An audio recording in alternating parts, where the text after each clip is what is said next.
Hello' guys, আজি আমি আৰম্ভ কৰিম প্ৰফিট এণ্ড লছৰ প্ৰথমটো ক্লাছ।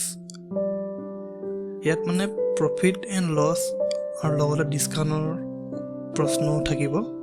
তোমালোকে যদি পাৰ্চেণ্টেজৰ ক্লাছটো যদি চোৱা নাই তেতিয়াহ'লে সেইটো আগত চাই ল'বা। সেইটো চোৱাৰ পাছতহে তোমালোকে এইটো ভালকৈ বুজি পাবা। আৰু সেই আগৰ নিচিনাই মোৰ সম্পূৰ্ণ মেথছৰ ক্লাছ। মই একদম আৰম্ভণিত অলপ শ্ল' থাকিম, কাৰণটো হৈছে চব ষ্টুডেণ্টৰ কাৰণেই মই ক্লাছটো বনাইছোঁ। যিসকলে মেথছটো টান পায় তেওঁলোকেও যাতে বুজি পায় মেথছৰ ক্লাছ, সেইটো কাৰণেহে মই একেবাৰে বেছিকৈ পৰা পঢ়াবলৈ বিচাৰোঁ। আমাৰ এই মেথছৰ ছিৰিজটোৰ পৰা তোমালোকৰ কি লাভ হ'ব? কোনবিলাক এক্সামৰ কাৰণে তোমালোকে এই মেথছৰ ছিৰিজটো তোমালোকে ফ'ল' কৰিব পাৰা? Assam police SI, Assam police constable, ADRE 3, grade 3 আৰু grade 4, TET, DME, railway NTPC, railway group D, RPF SI, railway police force SI আৰু SSC CGL তোমাৰ প্ৰিট কামত আহিব, SSC GD আৰু আমাৰ অসমৰ বাকী যিবিলাক এক্সাম য'ত নেকি মেথছ আহে সেইবিলাক চব এক্সামতে কামত দিব তোমালোকৰ। সেইটো কাৰণে এই মেথছৰ ছিৰিজটো তোমালোকৰ বহুত ইম্পৰ্টেণ্ট হয়, প্ৰত্যেকটো এক্সামৰ কাৰণে হেল্পফুল হ'ব। সেইটো হিচাপে বনোৱা আছে। তোমালোকৰ মাজত যিসকল চিৰিয়াছ কেণ্ডিডেটছ আছে তেওঁলোকে আমাৰ এই হোৱাটছএপৰ যিটো গ্ৰুপ হয় সেইটো জইন কৰি ল'ব পাৰা। এইটো হৈছে তোমাৰ QR ক'ডেৰো পাৰিবা, আৰু নহ'লে আমাৰ কমেণ্ট ছেকশ্যনৰ তাত লিংকটো দিয়া আছে। লগতে এইটো হৈছে তোমাৰ টেলিগ্ৰাম চেনেল, এইটো তোমালোকে জইন কৰিব পাৰা। তেতিয়া মই আপলোড দিয়া ভিডিঅ'ছবিলাক ইমিডিয়েট তোমালোকে তাতে পাই যাবা। ঠিক আছে, এতিয়া আমি তেন্তে আমাৰ ক্লাছটো আৰম্ভ কৰোঁ। প্ৰফিট এণ্ড লছ, ইয়াত তোমালোকে নিজকে নিজে দোকানী বুলি ভাবিব লাগিব, তেতিয়াহে ভালকৈ বুজি পাবা। মেথছত তোমালোকে ফৰ্মুলা মুখস্থ যদি কৰা নহয়, যদি ভাবা যে মই অকল ফৰ্মুলা মুখস্থ কৰিহে পাছ কৰিম, তেতিয়াহ'লে সেইটো পচিবল নহয়।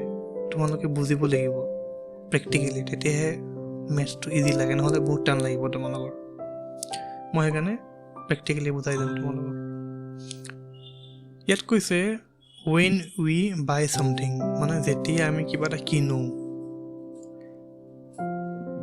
and sell it, তাৰপিছত সেইটো বিক্ৰী কৰি দিওঁ, তাৰ যিটো ডিফাৰেঞ্চ হয় চেলিং প্ৰাইচ আৰু কষ্ট প্ৰাইচ। কষ্ট প্ৰাইজক আমি লিখিম CP, কষ্ট প্ৰাইচ হৈছে কিনা দাম। সেইটো তোমালোকে নিজৰ কপিত লিখি ল'বা। মই অসমীয়াত মুখেৰে কৈ থাকিম, নিজৰ কপিত লিখি ল'বা। আৰু তোমালোকৰ মাজত যিসকল ষ্টুডেণ্টে ক্লাছবিলাক চাই, লাগিলে যিজন টিচাৰৰ পৰাই নহওক কিয়, ক্লাছ চাই পিনি নোটছ বনাই গৈ আছে, অকল তেওঁলোকেহে তেওঁলোকৰ ছাকচেছ ৰেটটো বেছি, তেওঁলোকে চাকৰি সোনকালে পাব। আৰু যিসকলে অকল ভিডিঅ' চাই নোটছ নবনায়, তেওঁলোকৰ চাকৰি পাবলৈ কাৰণে বহুত টাইম লাগিব। সেই লাষ্টত গৈ নোটছ বনাবই লাগিব, সিহঁতৰ নোটছ নবনোৱাকৈ একো নহয়। চোৱা, কষ্ট প্ৰাইচ হৈছে কিনা দাম, য'ত আমি পাছলৈ CP বুলি লিখিম। আৰু চেলিং প্ৰাইচ হৈছে বিক্ৰী কৰাৰ দাম, যিটো দামত আমি বিক্ৰী কৰোঁ কিবা এটা। ঠিক আছে, এতিয়া ধৰি লওক তুমি এজন দোকানী, তুমি কিবা এটা কিনিলা 100 টকাত আৰু তুমি বিক্ৰী কৰিলা 150 টকাত। এই কিনা দাম আৰু বিক্ৰী কৰাৰ দামৰ যিটো পাৰ্থক্য, তুমি 100 টকাত কিনি 150 টকাত বিক্ৰী কৰিলা, তুমি 50 টকা এক্সট্ৰা ল'লা। তুমি কিমান তোমাৰ 50 টকা লাভ হ'ল, হয়নে? কিনা দামৰ আৰু বিক্ৰী দামৰ যিটো পাৰ্থক্য হৈছে, সেইটোৰ ওপৰতহে আমি ক'ব পাৰিম যে ইয়াৰ লাভ হৈছে নে লোকচান হৈছে। ফৰ এক্সাম্পল ধৰি লোৱা তুমি এখন কলম কিনিলা। কলমটো কিনিলা তুমি 20 টকাত, হয়নে? সেইকাৰণে CP আমি ধৰিলোঁ 20 টকা। তাৰপিছত তুমি সেই কলমটোকে তুমি বিক্ৰী কৰিলা 25 টকাত, SP হৈ গ'ল 25 টকা, হয়নে? তেন্তে তুমি কিমান টকা লাভ কৰিলা? ইয়াৰ মাজতে আমি দেখিলোঁ তুমি 20 টকাত কিনি 25ত বিক্ৰী কৰিলা, লাভ হ'ল তোমাৰ 5 টকা। এতিয়া তোমাৰ কিমান লাভ হ'ল কিমান লাভ নহ'ল সেই বস্তুটো তুমি যদি দোকানী হয় এজন, তোমাৰ কিমান টকা লাভ হ'ল বুলি ক'লে তুমি কি ক'বা? তুমি প্ৰথমত চাবা যে তুমি বস্তুটো কিমান দামত কিনি আনিছিলা, তাৰ পাছতহে তুমি ক'ব পাৰিবা যে মোৰ ইমান টকা লাভ হ'ল। সেইটো কাৰণে প্ৰফিট এণ্ড লছত কিনা দামটো বহুত ইম্পৰ্টেণ্ট। তুমি কিমান দামত কিনি আনিছিলা সেইটো জানিলেহে আমি ওলাব পাৰিম বাকী চব। সেইটো কাৰণে ইয়াত তুমি চোৱা, এতিয়া প্ৰফিট আমাৰ কেতিয়া হয়, আমাৰ লাভ কেতিয়া হয়? যেতিয়া SP মানে কিনা দামটো যেতিয়া সৰু হয়, CP মানে কিনা দামটো যেতিয়া সৰু হয়, SP চেলিং প্ৰাইচটো যেতিয়া ডাঙৰ হয়। ইয়াৰ মানে হৈছে এইটোৱে আকৌ, 20 টকাত বস্তুটো কিনি আনিলা, ইয়াত লিখিলোঁ তুমি 20 টকাত বস্তুটো কিনি আনিলা, 25 টকাত বস্তুটো বিক্ৰী কৰিলা, কিনিছিলা 20 টকাত বিক্ৰী কৰিলা 25 টকা। এই বস্তুটো যেতিয়া হ'ব তেতিয়াহে তোমাৰ লাভ হ'ব, হয়নে? এতিয়া এইটো হ'ল এটা কেছ। আৰু তোমাৰ লোকচান কেতিয়া হ'ব? যেতিয়া CPটো ডাঙৰ হ'ব SPতকৈ। মানে তুমি ধৰি লোৱা কলমটো কিনি আনিলা 20 টকাত, কিন্তু তুমি বিক্ৰী কৰিলা 15 টকাত। তোমাৰ কিনা দামটো বেছি হ'ল নাই? তুমি 20 টকাত কিনি আনিলা, তুমি 5 টকা লোকচান বিক্ৰী কৰিলা, মানে 15 টকাত বিক্ৰী কৰিলা। চ' যেতিয়া CPটো ডাঙৰ হয় SPতকৈ, তেতিয়া আমাৰ লোকচান হয়। আৰু যেতিয়া CPটো সৰু হয় SPতকৈ,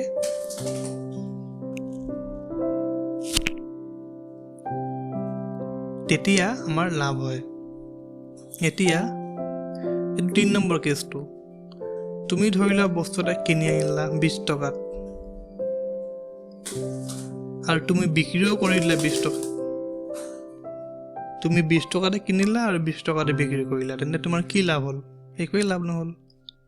যেতিয়া CP আৰু SP ইকুৱেলছ সমান থাকে, তেতিয়াহ'লে একো লাভ নহয় আমাৰ, 0 প্ৰফিট। বুজিলানে?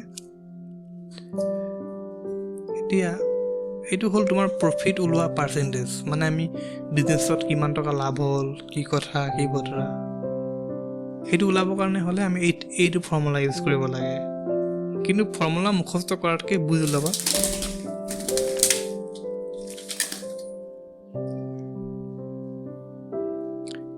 কিন্তু ফৰ্মুলা মুখস্থ কৰাতকৈ তোমালোকে বুজি ল'বা, তেতিয়া মনত থাকে বস্তুবিলাক। এতিয়া যেতিয়া তোমালোকৰ প্ৰফিটৰ পাৰ্চেণ্টেজ ওলাবলৈ ক'ব, তেতিয়া তুমি কি কৰিবা? অলপ আগতে আমি 20 টকাত কলম এটা কিনি আনিছিলোঁ, 25 টকাত কলমটো বিক্ৰী কৰিছিলোঁ, লাভ কিমান হ'ল? 5 টকা। এতিয়া আমি কি কৰোঁ?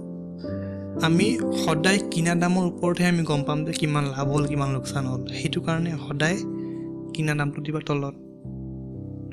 আমি 20 টকাত কিনি আনিলোঁ, হয়নে? আৰু বিক্ৰী কৰি লাভ কিমান পালোঁ? 5 টকা। সেইকাৰণে 5 টকা দিলোঁ ইয়াত।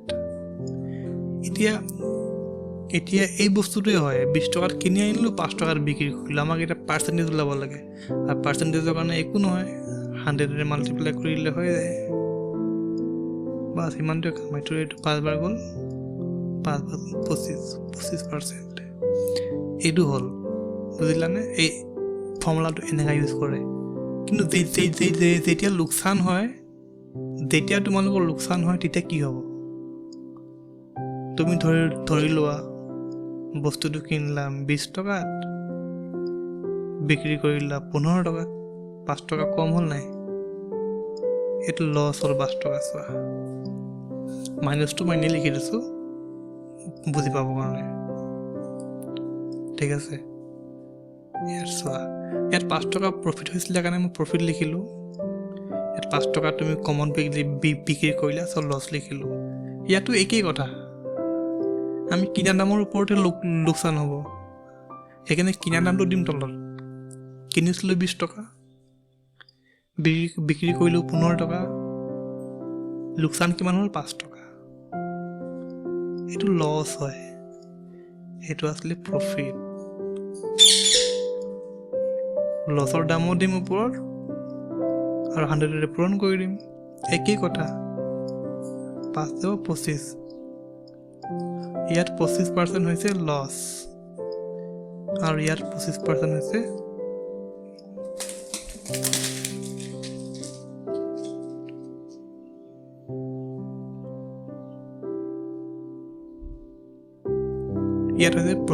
ইয়াত হৈছে 25% প্ৰফিট।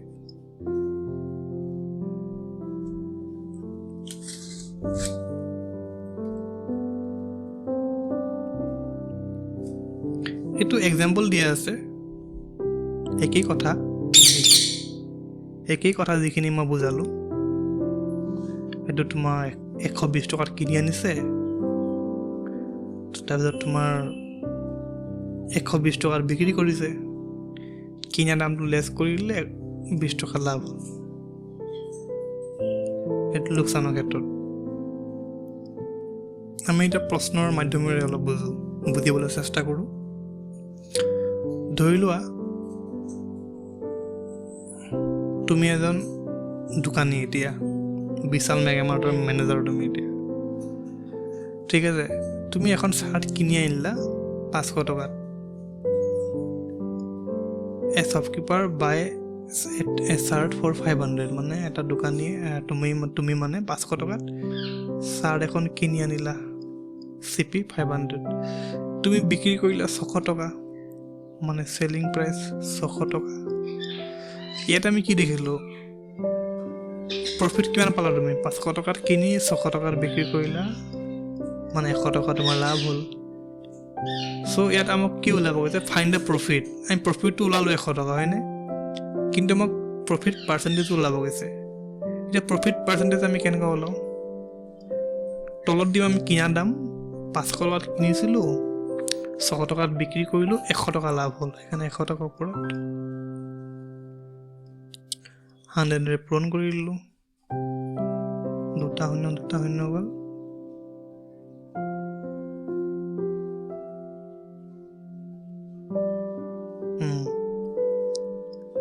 $100 by 5, 20% লাভ হ'ল তোমাৰ ইয়াত।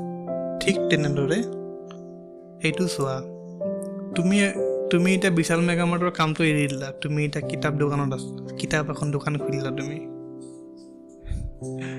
এতিয়া তুমি এটা কিতাপ কিনিলা 200 টকাত। এ বুক ইজ বট ফৰ 200, তুমি এখন কিতাপ কিনিলা 200 টকাত এণ্ড চ'ল্ড ফৰ 180, আৰু বিক্ৰী কৰি দিলা, মানে SP 180। ইয়াত তুমি চোৱা, তুমি কিনিছিলা 200 টকাত, বিক্ৰী কৰিলা 180 টকাত, তোমাৰ লছ কিমান টকা হ'ল? 20 টকা। ইয়াত ফাইণ্ড দ্য লছ কৈছেনে? আমি লছটো গম পালোঁ 20 টকা হয়। এতিয়া লছ পাৰ্চেণ্টেজ ওলাব গৈছে, সেইটো কেনেকৈ ওলাওঁ? তলত দিম কিনা দাম দিম 200, লছ কিমান হ'ল? 20 টকা। 20 টকা দিলোঁ ওপৰত, এইটো 0 গ'ল, একেৰে 1/10 হৈ গ'ল। 1/10 মানে কি আমি জানো, যিসকলে পাৰ্চেণ্টেজৰ ক্লাছ কৰি আহিছে সিহঁতে জানিব। 1/10 মানে 10%। 10% কি হ'ল? লছ। ঠিক আছে, যিসকলে নাজানা 1/10 মানে কি, একো নাই, 100ৰে পূৰণ কৰি দিবা। কি হ'ব? 100/10, 10%। ইয়াত কৈছে তোমাৰ, ইফ দ্য কষ্ট price of a table is 800, মানে এটা টেবলৰ কিনা দাম যদি 800, CPটো ধৰিলে আমি 800, এণ্ড প্ৰফিট পাৰ্চেণ্টেজ ইজ 25, কিন্তু ইয়াত আমাক কি কৈছে? প্ৰফিটৰ পাৰ্চেণ্টেজ দিছে, প্ৰফিট পাৰ্চেণ্টেজ 25, তেন্তে ইয়াত আমাক চেলিং প্ৰাইচ ওলাব লাগে। আমি ইয়াত কিনা দাম পালোঁ, প্ৰফিট পালোঁ, এতিয়া আমাক চেলিং প্ৰাইচ ওলাব লাগে। এইটো কেনেকৈ কৰিম? আমি আগতে এটা বস্তু দেখিছিলোঁ যে কিনা দামৰ লগত মই চেলিং প্ৰাইচটো যদি বিয়োগ কৰি দিওঁ তেতিয়াহ'লে আমি পাওঁ প্ৰফিট, হয়নে? এতিয়া আমাক প্ৰশ্নত দি লাগিছে কিনা দাম আৰু প্ৰফিট, কিন্তু আমাক চেলিং প্ৰাইচটো ওলাব লাগে। তেন্তে কি কৰোঁ? আমি কি কৰিব লাগিব এতিয়া?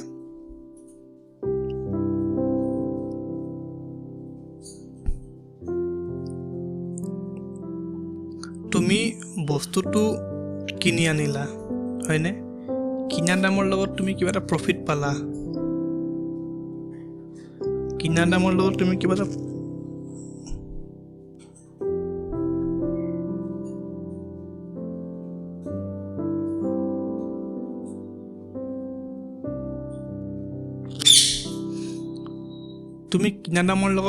প্ৰফিট পালা, তাৰপিছতে তুমি বস্তুটো বিক্ৰী কৰিলা, তাৰমানে চেলিং প্ৰাইচ হয়নে নহয়? এইটো কিনা দামৰ লগত তুমি কিবা এটা প্ৰফিট ল'লা, তাৰপিছত তুমি বিক্ৰী কৰিলা, তেতিয়াহে তুমি পাবা চেলিং প্ৰাইচ। এইটো ফৰ্মুলা ইউজ কৰিবা, ঠিক আছে? তো কি কৰিম? CP পালোঁ আমি 800 আৰু প্ৰফিট কিমান? 25%। 25% মানে কি হয়?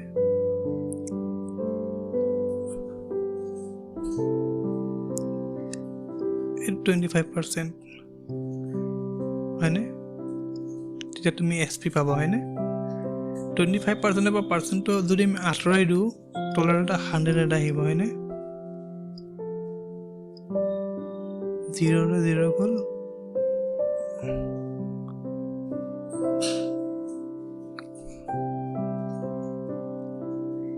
$200, মানে 25%। ইয়াত চোৱা তোমালোকে এই ফৰ্মুলাটো, বস্তু এটা ইয়াত কি কৈছে? তুমি কিনি আনিলা বস্তু এটা 800 টকা, হয়নে? আৰু তুমি ইয়াৰ লগত প্ৰফিট পালা কিবা এটা, মানে তুমি কিনা দামৰ লগত তুমি 25% প্ৰফিট পালা, হয়নে? এইটো হ'ল প্ৰফিট। তুমি বস্তু এটা কিনি আনিলা, কিনি পিনি 25% প্ৰফিট পালা, তাৰপিছতহে তুমি বস্তুটো বিক্ৰী কৰিলা, তাৰমানে কি? কিনা দামৰ লগত 25% প্ৰফিট যোগ হ'ব, তেতিয়াহে তুমি পাবা বিক্ৰীৰ দামটো। সেইটো কাৰণে এতিয়া আমি এইটো ওলাব লাগিব, কাৰণ 800টোতো হয়ে কিনা দাম, কিন্তু 800ৰ 25% তুমি কিমান বেছি পালা?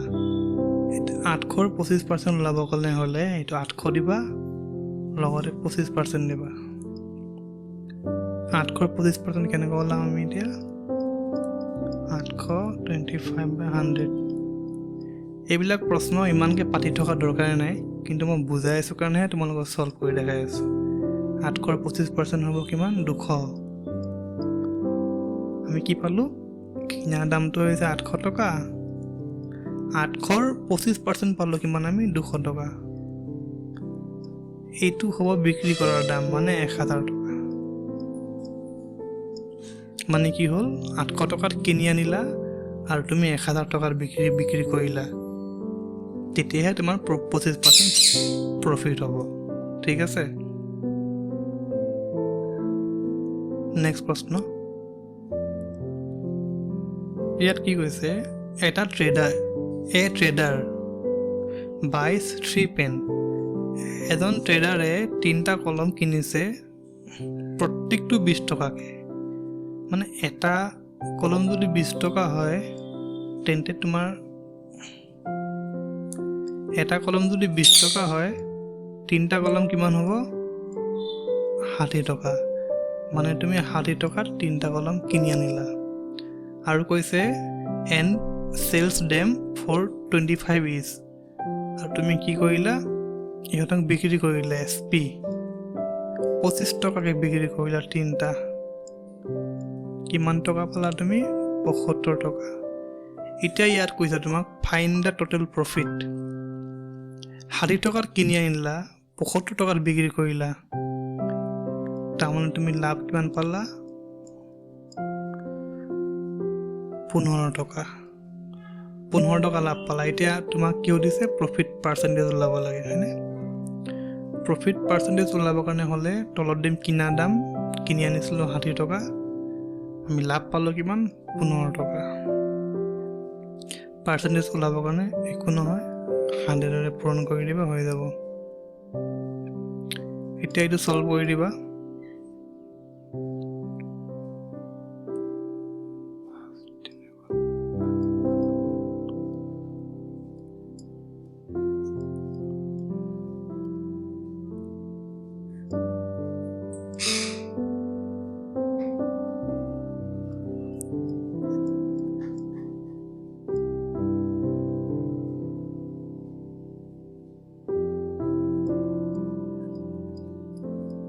কিমান পালা?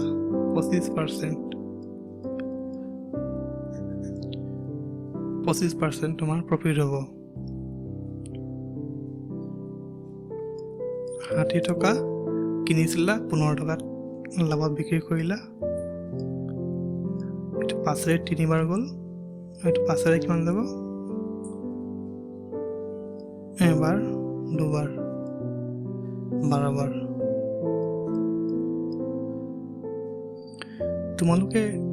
তোমালোকে ফ্ৰেকশ্যন যদি জানা, তেতিয়াহ'লে ইমান ৰামায়ণ মহাভাৰত কৰাৰ তোমালোকৰ দৰকাৰ নাছিলে। সেইকাৰণে ফ্ৰেকশ্যনবিলাক মুখস্থ কৰি ল'বা। পাৰ্চেণ্টেজ ক্লাছত মই বুজাই ৰাখিছোঁ। 1/, আমাক 3/12 ওলাব লাগে ন।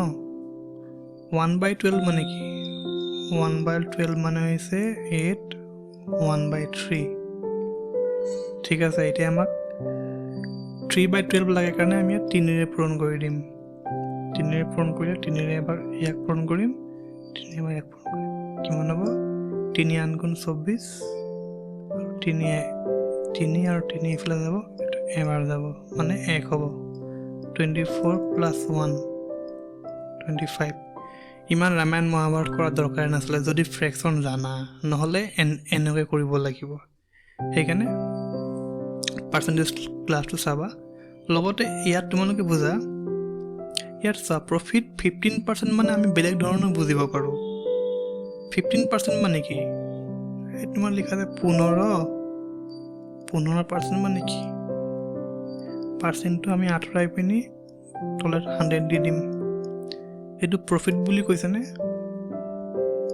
যদি প্ৰফিট 15% বুলি কয়, তাৰ মানে তুমি বুজিবা এইটো হৈ গ'ল কিনা দাম আৰু এইটো হ'ল প্ৰফিট। এতিয়া এই সংখ্যাবিলাক ডাঙৰ ডাঙৰ হৈ আছে, মই যদি কাটি সৰু কৰি দিওঁ কি হ'ব? এইটো 5ৰে যাব 3বাৰ, 5ৰে যাব 20 বাৰ। তাৰ মানে কি? তাৰমানে 3 আৰু 20 হৈ গ'ল, একো চেঞ্জ হোৱা নাই। এতিয়াও একেই কথা। এইটো যদি কিনা দাম হয়, তেন্তে এইটো প্ৰফিট হ'ব। ঠিক আছে, এতিয়া আমি ইয়াৰ পৰা কি বুজি পালোঁ? কিনা দামটো আমি দেখিলোঁ 20, হয়নে? আৰু প্ৰফিটটো কিমান? প্ৰফিটটো আমি পালোঁ তোমাৰ 3, হয়নে? প্ৰফিটটো 3। তেন্তে আমি বিক্ৰী কৰিলোঁ কিমান টকাত? কিনা দামৰ লগত লাভ যোগ কৰিলে বিক্ৰয় মূল্যটো ওলায় 23 টকা। অকল চোৱা তুমি, প্ৰফিট 15% বুলি কোৱাৰ লগে লগে আমি এইখিনি বস্তু বুজি পালোঁ। প্ৰশ্নত খুব কমকৈ লিখি দিয়ে, কিন্তু বাকীখিনি আমি নিজেই বুজি ল'ব লাগিব। বুজিলানে? ইয়াৰ মিনিংটো হৈছে এইটো। যদি কয় তোমাক লছ চেম, যদি তোমাক কয় লছ 35%, তেন্তে কি বুজিবা তুমি? ইয়াৰ পৰা আমি বহুত মিনিং ওলাব পাৰিম, চেম আগৰ দৰে। 35% মানে 35 লিখিলোঁ, পাৰ্চেণ্টেজ আঁতৰাই তলত 100 দি দিলোঁ। এইটো হৈ গ'ল তোমাৰ কষ্ট প্ৰাইচ, এইটো হ'ল কিয় লছ। এবাৰ লছ কিয় ল'লোঁ আমি এইটো? কাৰণ ইয়াত লছ পাৰ্চেণ্টেজ বুলি কৈছে। আগতে প্ৰফিট লৈছিলোঁ কাৰণ প্ৰফিট পাৰ্চেণ্টেজ দিছিলে। এতিয়া এইটো কাটি পিনি সৰু কৰি দিওঁ মই, নহ'লে কেলকুলেশ্যন ডাঙৰ হয়। সেইটো কাৰণে 5ৰে গ'ল 20 বাৰ, 5ৰে গ'ল 7 বাৰ। একেই 7 আৰু 20 হ'লনে? এইটো হৈ গ'ল CP, এইটো হৈ গ'ল লছ। এতিয়া তুমি চোৱা, ইয়াত কিনা দামটো পালোঁ আমি 20 টকা, হয়নে? 20 টকা। লছ পালোঁ কিমান? লছ পালোঁ 7। ইয়াৰ আগতে আমি মাজতে প্লাছ দিছিলোঁ, ইয়াত আমি মাইনাছ দিম। কেলে? কাৰণ তুমি কিনা দামৰ পৰা তোমাৰ লছ কেতিয়া হ'ব? কিনা দামৰ পৰা তোমাৰ লছ তেতিয়াই হ'ব, তুমি যদি দোকানী এজন হয়, তোমাৰ লছ কেতিয়া হ'ব? যেতিয়া তুমি কিনা দামতকৈ বস্তুটো কম দামত বিক্ৰী কৰিবা। চ' কিনা দামৰ পৰা তোমাৰ লছ যদি আমি বিয়োগ কৰি দিওঁ, তেতিয়াহ'লে পাম আমি চেলিং প্ৰাইচ, মানে কিমান 13 টকা। তুমি 20 টকাত কিনি 13 টকাত বিক্ৰী কৰিলা, সেইটো কাৰণে এইটো হ'ল। চ' এইটোৱে একেই কথা, ইমানখিনি বস্তু আমাক প্ৰশ্নত দিব, কিন্তু আমি এইখিনি বুজি পাব লাগিব নিজেই। এতিয়া ইয়াত চোৱা, শ্বপকিপাৰ এজন দোকানীয়ে আৰ্ণ কৰে, মানে আৰ্ণ এ প্ৰফিট, সি লাভ কৰে অফ 1/5 অফ দ্য কষ্ট প্ৰাইচ। এই বস্তুটো তোমালোকে বুজি পাব লাগিব। ইয়াত প্ৰফিট বুলি কৈছেনে? মানে এজন দোকানীয়ে প্ৰফিট কৰে কষ্ট প্ৰাইচ, মানে কিনা দামৰ 1/5 প্ৰফিট কৰে কিনা দামৰ 1/5। এইখিনি কথা যেতিয়া তোমালোকক এইটো ক'ব প্ৰফিট অফ 1/5 অফ দ্য কষ্ট প্ৰাইচ, তেতিয়াহ'লে তোমালোকে বুজি ল'বা যে বস্তুটো এনেকুৱা ধৰণে হ'ব। এতিয়া এনেকুৱা হ'লে আমি কি কৰিম? মই আগতে পাৰ্চেণ্টেজত বুজাইছিলোঁ, এইটো প্ৰফিট, এই বস্তুটো হৈ যাব প্ৰফিট, এই বস্তুটো হৈ যাব কিনা দাম। বুজিলানে? এই বস্তুটো এনেকুৱা হয়। তাৰমানে আমি ইয়াৰ পৰা কি বুজিলোঁ? কিনা দামটো হৈ গ'ল 5 টকা, তুমি প্ৰফিট পালা 1 টকা, আৰু চেলিং প্ৰাইচ বিক্ৰী কৰিলা কিমানত? কাৰণ প্ৰফিট প্লাছ কিনা দাম ইকুৱেল টু 6 টকাত বিক্ৰী কৰিলা। এতিয়া আমাক কুৱেশ্যনে কৈছে যে ইফ দ্য কষ্ট প্ৰাইচ ইজ 500, মানে আমাক কুৱেশ্যনে কৈছে যে কিনা দামটো হৈছে 500 টকা, কিন্তু কিনা দামটো আমি কি পালোঁ? 5 টকা। আমি পালোঁ চল্ভ কৰি পিনি কিনা দাম 5 টকা, কিন্তু প্ৰশ্নই কৈছে কিনা দাম 500 টকা। তাৰমানে এই দুটা হ'ব ইকুৱেল। এটাক আমি 1 মানে ইকুৱেল মানে কি? 5% ইজ ইকুৱেল টু 5% বুলি ক'ব নালাগে, 5 ইউনিট বুলি ক'বা। 5 ইউনিট ইজ ইকুৱেলছ টু 500, তেন্তে 1 ইউনিটটো কি হ'ব? 500 লগত যদি আমি 5ৰে ডিভাইড কৰি দিওঁ, তেন্তে আমি পাম 1 ইউনিটৰ মান 100 টকা। এতিয়া আমাক কৈছে what is the selling price, মানে কিমান টকাত বস্তুটো আমি বিক্ৰী কৰিলোঁ। আমি কুৱেশ্যনটো কৰি পাইছিলোঁ যে আমি 6 টকাত বস্তুটো বিক্ৰী কৰিলোঁ, হয়নে? 1 ইউনিটৰ মান যদি ইমান হয়, তেন্তে আমি ওলাব লাগিব 6 ইউনিটৰ মান 6ৰে পূৰণ কৰিব লাগিব। 100 × 6 600 টকা। এইটো হৈছে আমাৰ SP, ইমান টকাত বিক্ৰী কৰিলোঁ আমি। নেক্সট প্ৰশ্ন, এ মেন চেলছ এ পেন, মানে এজন মানুহে বস্তুটো বিক্ৰী কৰিলে 2/3 অফ ইটছ কষ্ট প্ৰাইচ, মানে কিনা দামৰ 2/3 দামত সি বিক্ৰী কৰিলে। বস্তুটো বুজিছা? ইয়াত চেলছ বুলি কৈছে, হয়নে? ইয়াৰ আগতে প্ৰফিট বুলি কৈছিলে কাৰণে আমি প্ৰফিট লৈছিলোঁ, ইকুৱেল টু 1/, কি লৈছিলোঁ আগতে? 1/5 লৈছিলোঁ, হয়নে? কিন্তু ইয়াত আমাক কি কৈছে?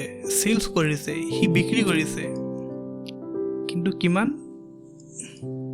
2/3 অফ ইটছ কষ্ট প্ৰাইচ, মানে কিনা দামৰ 3/2 দামত বিক্ৰী কৰিছে। তাৰমানে এতিয়া হ'ব কি? চেম বস্তু এনেকাই হয়। এইটো হৈ গ'ল তোমাৰ চেলিং প্ৰাইচ, এইটো হৈ গ'ল তোমাৰ কষ্ট প্ৰাইচ। কষ্ট প্ৰাইচ মানে কি? কিনিছে তোমাৰ 3 টকা আৰু বিক্ৰী কৰিছে কিমান? 2 টকা। 3 টকাত যদি কিনিছে, 2 টকাত যদি বিক্ৰী কৰিছে, তাৰমানে লছ কিমান হ'ব? এই দুজনৰ ডিফাৰেঞ্চ কি? 1 টকা, হয়নে? এতিয়া আমাক কৈছে what is his loss percentage. Loss percentage মানে কি? লছ পাৰ্চেণ্টেজে হওক বা প্ৰফিট পাৰ্চেণ্টেজ হওক, আমাক কিনা দামৰ ওপৰতে হ'ব। সেইকাৰণে তলত আমি দিম কিনা দাম কিমান? 3 টকা। 3 টকাত কিনিলে 2 টকাত বিক্ৰী কৰিলে আমাক লছ পাৰ্চেণ্টেজ ওলাব গৈছে সেইকাৰণে আমি লছ কিমান হ'ল 1 টকা 1 টকা ওপৰত দিম 1/3 মানে হৈছে 33.33% মানে এইটো পাৰ্চেণ্টেৰ লছ হ'ল নেক্সট প্ৰশ্ন A book is sold at 7/5 times the cost price মানে প্ৰশ্নটোত কৈছে এটা কিতাপ বিক্ৰী কৰা হ'ল কিনা দামটো যিমান তাতকে 5 ভাগৰ 7 ভাগ দামত বিক্ৰী কৰা হৈছে এইটো সোল্ড কৈছে নে সেল মানে সেলিং প্ৰাইচটো কিমান বিক্ৰী কৰা দামটো কি কৈছে 7/5 of the cost price CP এইটো হৈ গ'ল CP এইটো হৈ গ'ল SP ইয়াত তুমি সব বস্তুটো কিনলে 5 টকাত বস্তুটো বিক্ৰী কৰিলে 7 টকাত 5 টকাত কিনি যদি 7 টকাত বিক্ৰী কৰে এটা লাভ হ'ল 2 টকা সেইটো কাৰণে হ'ল এটা প্ৰফিট পাৰ্চেন্টেজ ওলাব গৈছে প্ৰফিট পাৰ্চেন্টেজ মানে তলত কিনা দাম ওপৰত প্ৰফিট হ'ল 2 5 ভাগৰ 2 মানে কিমান 20% সবেই জানো আমি যদি নাজানা তেন্তে বেছি কোনো নহয় 100 লগত পূৰণ কৰি দিবা ওলাই যাব সৰি 20% নহয় 40% হয় yes 40% হ'ব 1/5 মানে হৈছে তোমাৰ 20% 2/5 মানে 40% 3/5 মানে 60% 4/5 মানে 80%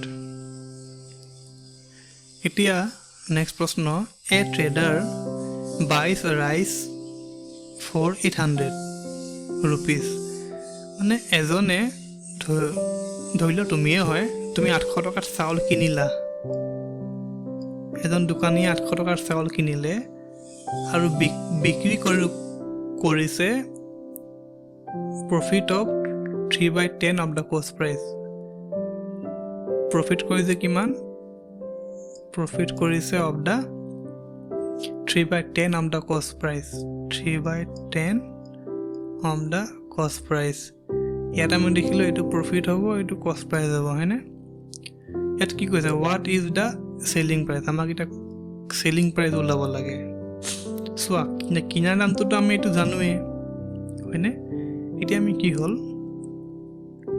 কিনা দামটো হল তোমাৰ 10 ইয়াৰ মতে কৈছো ইয়াৰ মতে আমি কিনা দাম হল 10 প্ৰফিট হল কিমান 3 তেন্তে সেলিং প্ৰাইস কিমান দামত বিক্ৰী কৰিব তেন্তে 10 টকাত কিনি 3 টকা প্ৰফিট 13 টকা লাভ এতিয়া আমাক কিনা দামটো আমি দেখিলো আমি পালো 10 কিন্তু আমাক কোৱেশ্চনত কৈছে 10 নহয় 800 তাৰ মানে আমি বুজিলো 10 ইউনিটৰ ভ্যালু হ'ব 800 তেন্তে 1 ইউনিটৰ ভ্যালু হ'ব 80 0 0 কাটি দিলো 80 হল হয়নে এতিয়া আমাক সেলিং প্ৰাইস লাগে সেলিং প্ৰাইস মানে আমি কিমান পালো 13 তাৰ মানে 1 ইউনিটৰ ভ্যালু যদি ইমান হয় 13 ইউনিটৰ ভ্যালু ওলাবলে হলে আমি 80 লগত 13 পূৰণ কৰিব লাগিব তেন্তে কিমান পাম আমি 1040 এইটো হ'ব প্ৰশ্ন উত্তৰ নেক্সট প্ৰশ্ন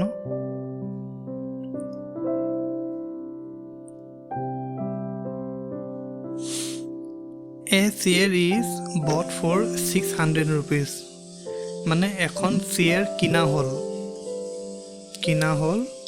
600 টকা আৰু বিক্ৰী কৰা হল এতে লস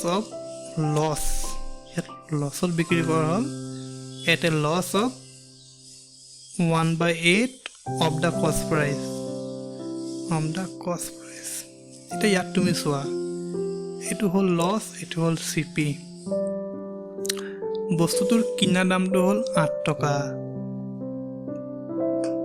তুমি লস কৰিলা 1 টকা তেন্তে তুমি কিমানত বিক্ৰী কৰিলা তুমি কিনা দামত কিনা দামতকৈ কম দামত বিক্ৰী কৰিলেহে লছ হ'ব সেইকাৰণে 8 টকাত কিনি 1 টকাত যদি বিক্ৰী 1 টকা লোকচান যদি খোৱা তাৰমানে তুমি 7 টকাত বিক্ৰী কৰিলা হয়নে এতিয়া আমাক ওলাব কৈছে what is the selling price মানে এই সেলিং প্ৰাইচটো ওলাব লাগে মানে কিমান দামত বিক্ৰী কৰিলে প্ৰশ্নত কৈছে কিনা দামটো হৈছে 600 কিন্তু আমি পালোঁ কিনা দামটো হৈছে 800 হয়নে তাৰমানে 8 ইউনিটৰ ভ্যালুটো হৈছে 600 তেন্তে 1 ইউনিটৰ ভ্যালু কিমান হ'ব 600 ৰ লগত 8 হৰণ কৰিব লাগিব তেতিয়া আমি কিমান পাম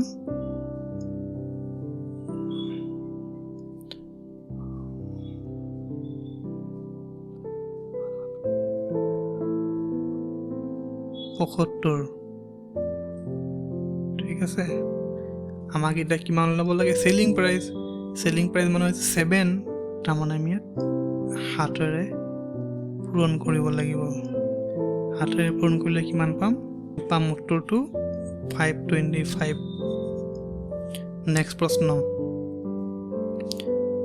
এইটো হ'ল reverse question a woman sells an item for 900 মানে এজন মহিলাই এটা বস্তু বিক্ৰী কৰিলে মানে কি সেলিং প্ৰাইস 900 টকাত বিক্ৰী কৰিলে কিন্তু লোকসান হ'ল সেইকাৰণে loss of 1/5 of cost price 1/5 of cost price to লোকসান এইটো সিপি তেন্তে ইয়াত আমাক উল্টা সুধিছে what was the cost price এটা আমাক কিনা দামটোহে ওলাব লাগে এটা আমি কি কৰোঁ বস্তুটো কিনিলে 5 টকাত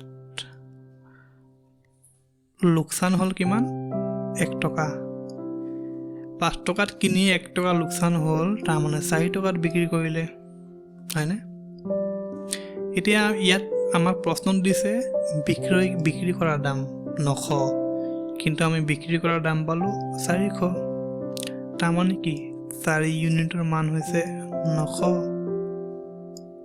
1 ইউনিটৰ মান 900/4 এতিয়া আমাক ওলাব লাগে কষ্ট প্ৰাইস ইয়াৰ লগত ডিভাইড কৰিলে আমি কিমান পাম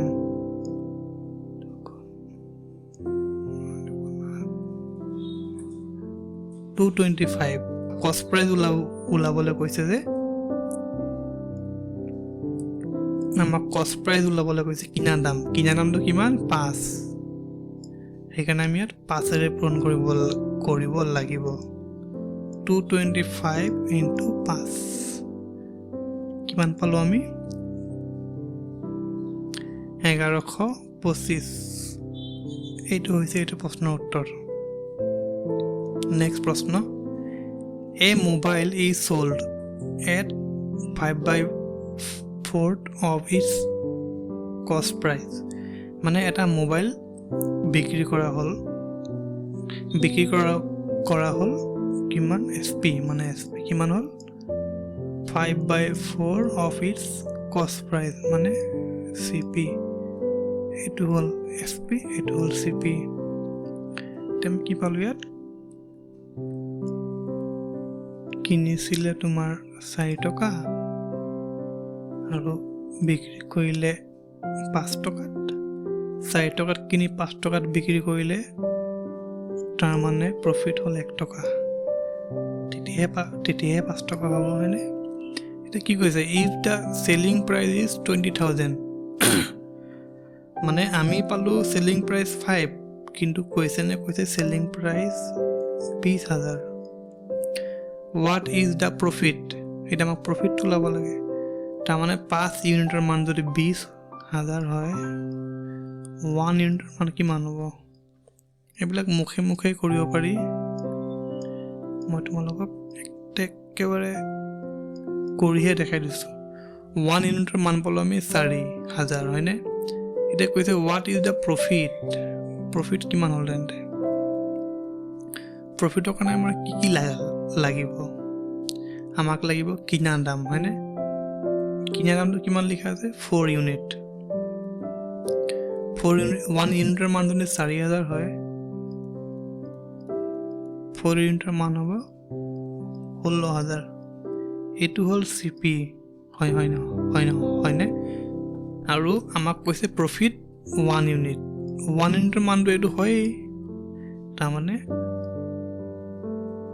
প্ৰফিটটো হৈছে 4000 এতিয়া আমি প্ৰফিট পাৰ্চেন্টেজ ওলাবৰ কাৰণে হ'লে কিমান দাম দিম তলত 16000 প্ৰফিট পালো 4000 তিনটা শূন্য গ'ল 4 আৰু 16 থাকিলে এই দুটা কাটাকাটি কৰিলে কি হ'ব 4 × 4 4 × 16 1/4 মানে হৈছে 25% আমি সবেই জানো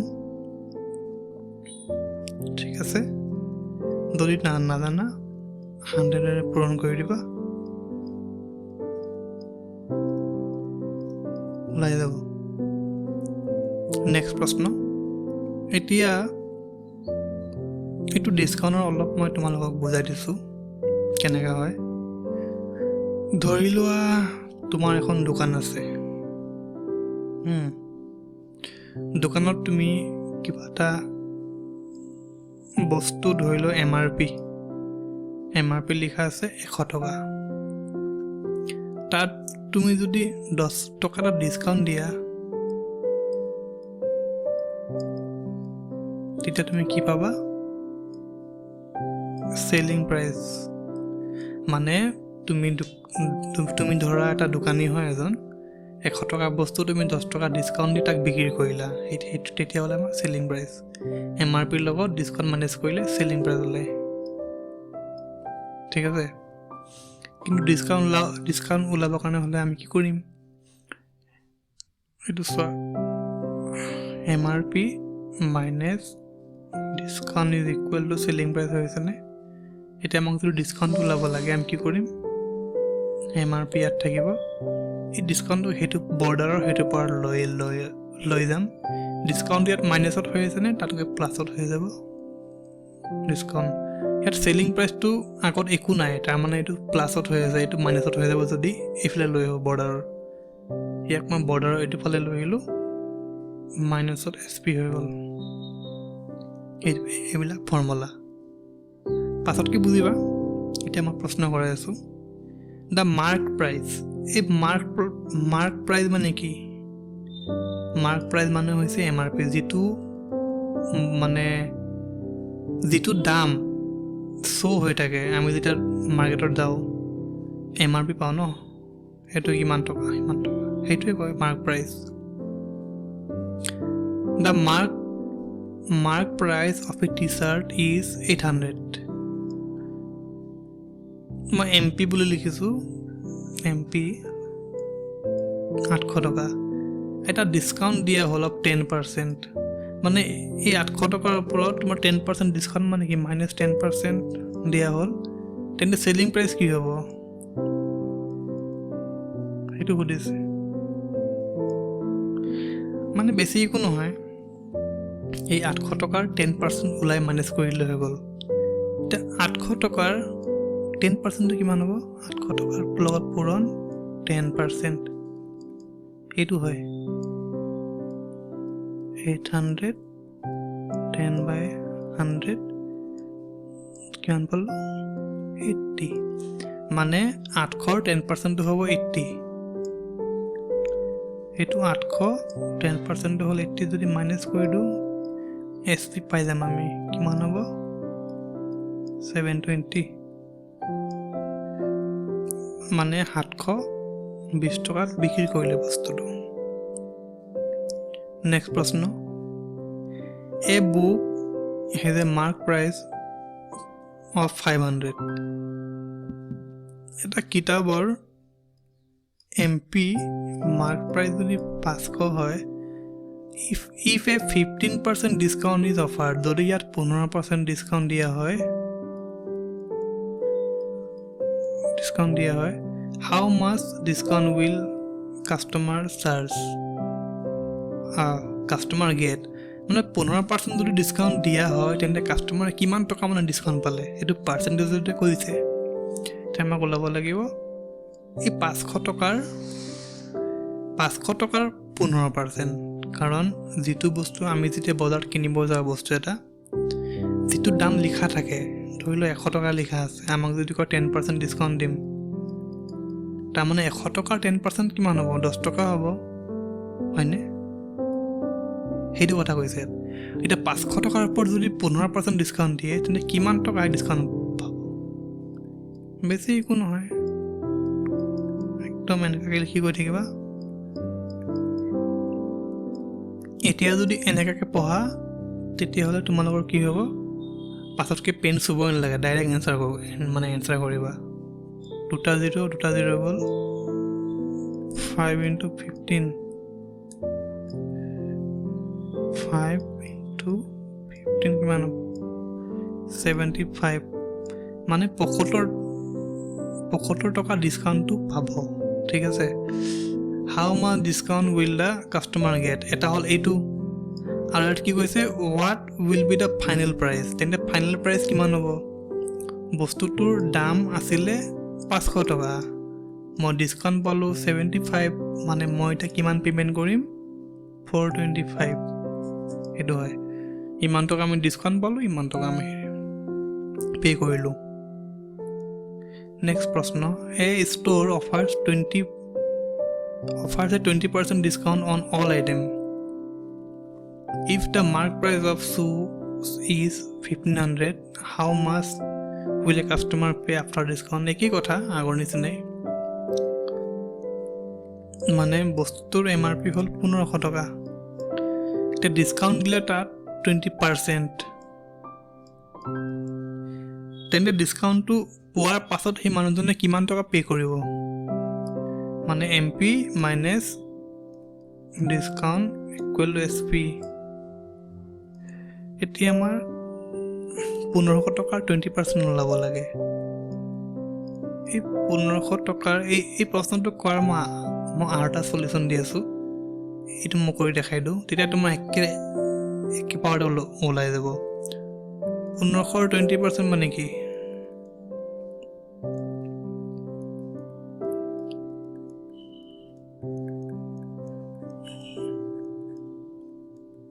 $300, মানে তোমাৰ 1500 হ'লনে? 1500ৰ 20% কিমান পালোঁ? 300, তাৰমানে বস্তুটো 1200 টকাত এতিয়া সেই পে' কৰিব লাগিব। ইয়াতে তোমালোকে আৰু এটা কথা বুজিবা দেই। ধৰি লোৱা 1500 টকা, এই 1500 টকাত সি যদি 20% ডিছকাউণ্ট পায়, মানে বস্তুটোৰ দাম এইটো যদি 100% হয়, আৰু আমি যদি পে' কৰিব লাগে, আমি যদি ডিছকাউণ্ট পাওঁ 20%, তেন্তে আমি কিমান পে' কৰিব লাগিব? মানে 100%ৰ বস্তুটোৰ ওপৰত 20% যদি ডিছকাউণ্ট পাওঁ, তেন্তে আমি 80% পে' কৰিব লাগিব আমি। এতিয়া আমি এই প্ৰশ্নটো কেনেকৈ কৰিলোঁ? 100% ধৰি লওক 1500 টকা দিয়া আছে, হয়নে? মাইনাছ কৰি 20%ৰ মান আমি কিমান ওলালোঁ? 300 পাই পিনি আমি 1200 টকা হ'লনে? এই 1200 টকা মানেই হৈছে 80%। তেন্তে আমি ইয়াত এটা কাম কৰিব পাৰিলোঁ হয়, ডাইৰেক্ট যদি আমি 80% ওলাই দিওঁ, তেতিয়াহ'লে কি হ'ব? 20% ডিছকাউণ্ট কৰিছে, কিন্তু আমি পে' কৰিব লাগিব তাক কিমান? 80% পে' কৰিব লাগিব। চ' পুৰণা এটা দি পিনি ডাইৰেক্ট আমি 80%ই ওলাব পাৰোঁ। ইয়াত কি হ'ব? 80/100, দুটা শূন্য গ'ল, বেছি একো নহয়। এই 1500 লগত 80টো যদি পূৰণ কৰিলোঁ, কিমান হ'ব? 400, 800, 1200, ডাইৰেক্ট উত্তৰ ওলাই গ'ল নাই? দুটা লাইন অকল তুমি কৰিলা। পাছত তোমালোকে যেতিয়া বহুত ভালকৈ বুজি পাবা, এই লাইনটো কৰাৰ দৰকাৰ নাই, ডাইৰেক্ট প্ৰশ্ন দেখিবা আৰু ডাইৰেক্ট এইটো লাইনে ওলাব তোমালোকৰ এনচাৰ। সেইটো কৰি আহে। নেক্সট প্ৰশ্ন, a pen is mark at 60, বস্তুটোৰ দাম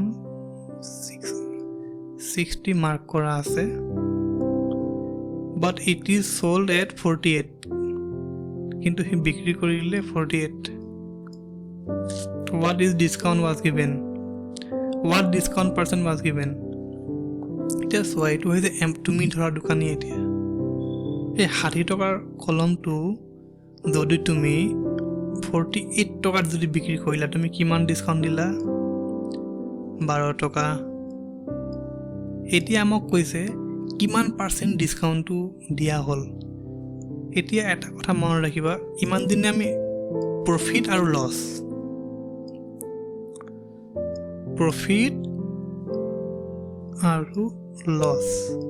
যেতিয়া আমাক প্ৰফিট এণ্ড লছৰ ক্যালকুলেশন কৰিবলৈ ক'ব আমি এই তলত লম কষ্ট প্ৰাইস কিনা দাম কিন্তু যেতিয়া আমাক ডিসকাউন্টৰ কথা ক'ব